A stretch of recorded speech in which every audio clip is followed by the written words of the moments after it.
Assalamualaikum dan hai korang. Nama aku Jaja. Ini cerita kedua aku selepas gurauan bibir. Seperti gurauan bibir, cerita aku ni adalah pengalaman aku sendiri. Kisah ni terjadi awal tahun ni.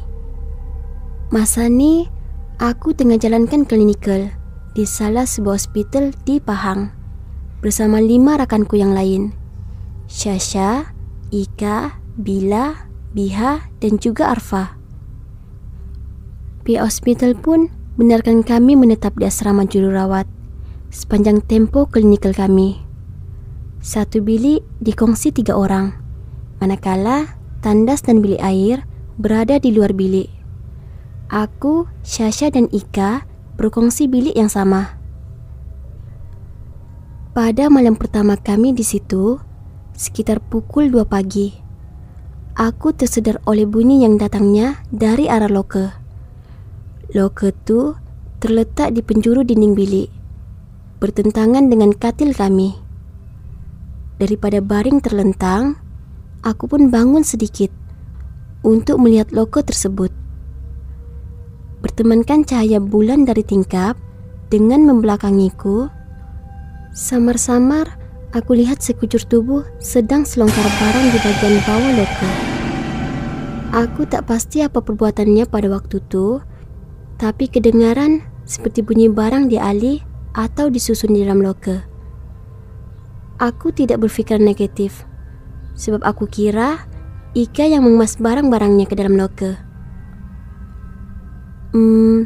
Sambung mengemas lagi kasih Ika nih, bisik hatiku sebelum menyambung tidur. Sebagai manusia yang mudah tersedar dari tidur, dalam pukul 4 pagi, aku dikejutkan pula oleh Syasha yang terbangun dari tidurnya. Kami hanya bertukar pandangan sebelum Syasha meminta sesuatu untuk dijadikan alas perutnya sebab sedang hypo. Hypo ni merupakan keadaan di mana kandungan gula dalam badan seseorang tu rendah dari paras normal, menyebabkan mereka rasa lemah dan boleh membawa kepada kesan yang buruk jika dibiarkan, seperti tidak sedarkan diri. Tanpa berlengah, aku menyuapkan makanan kepadanya dan kembali tidur. Pada keesokan harinya, kami pun mulakan hari pertama klinikal tanpa sebarang masalah. Namun pada malamnya, sekitar waktu yang sama, yaitu pukul 2 pagi, aku tersedar lagi oleh bunyi yang sama. Sebab mengantuk yang amat, ku hanya membuka mataku dan memandang sesuatu yang sedang menyelongkar barang di bagian bawah loker tu. Sebelum kembali menutup mata dan menyambung tidurku, aku hanya berfikir bahwa itu mungkin Syasha yang mencari makanannya di dalam loker untuk dimakan bagi hilangkan hypo. Aku hanya fikir begitu, tanpa melihat di sisi katilku, Syasha dan Ika yang sedang lena di buai mimpi, tanpa berganjak dari katil mereka.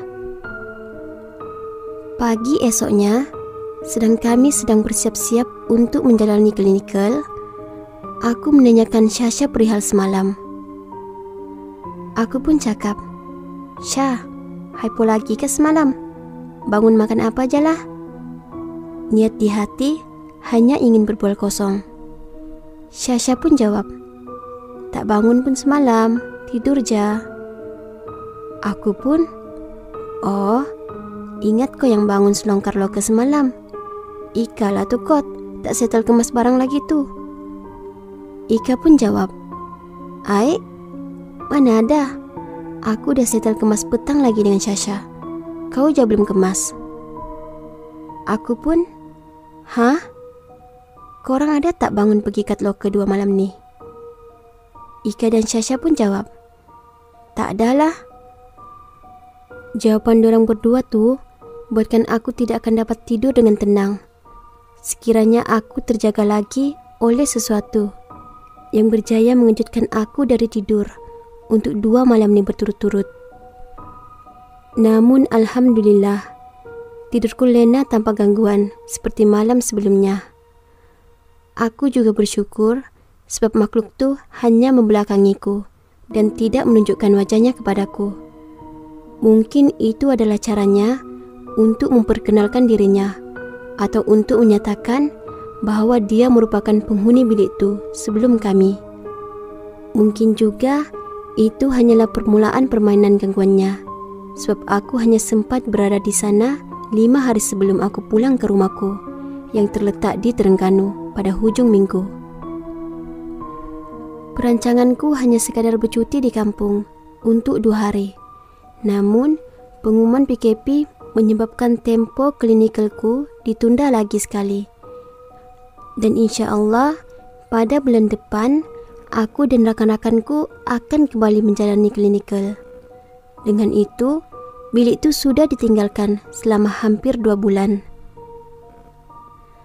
Mungkin itu saja perkongsianku pada kali ini. Maaf, andai pengalaman yang aku ceritakan ini kurang menarik.